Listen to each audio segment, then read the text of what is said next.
Sarap ng simoy ng hangin. Pasko na talaga. Ganda ng panahon.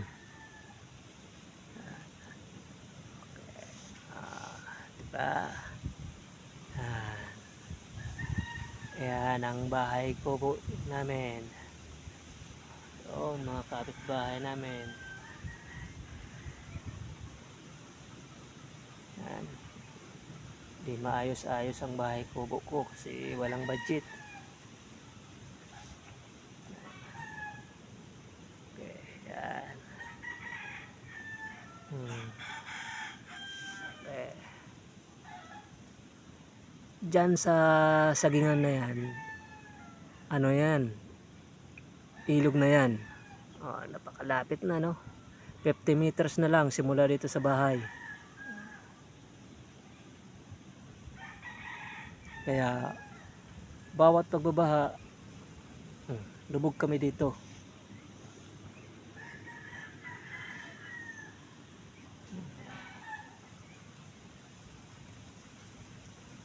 Kasi hindi pa yan nalagyan ng river control. Kaya kunting ulan lang, ako, baha kaagad.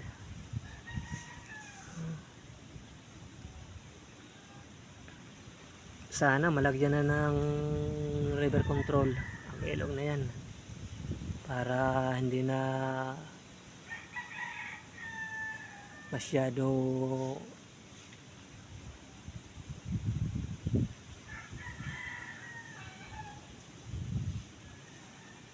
lumubog ang lugar na to pagdating ng tagbaha.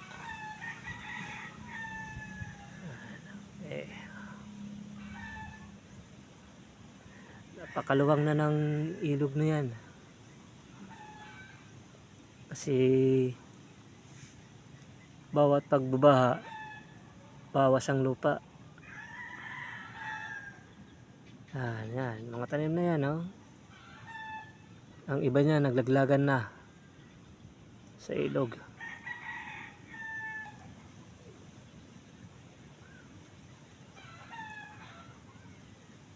Okay, puntahan natin ang ilog kung gaano na talaga kaluwang para makita natin.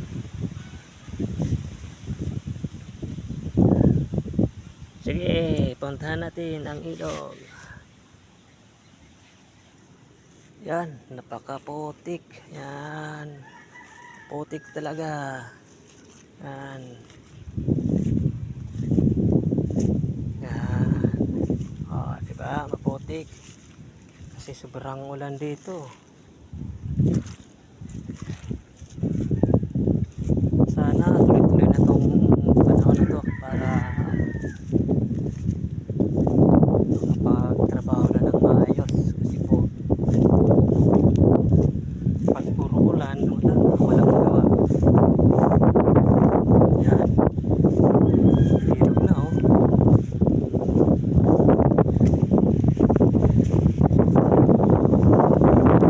Hindi pa pala aabot ng 50 meters. Ilog na. Yan, oh. Napakaluwag ang ilog na to. Yan.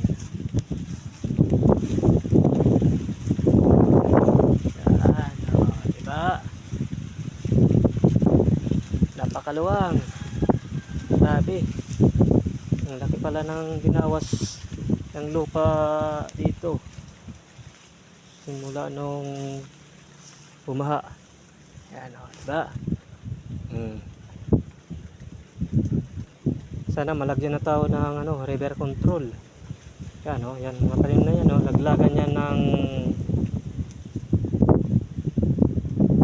bumaha dito ng malaki.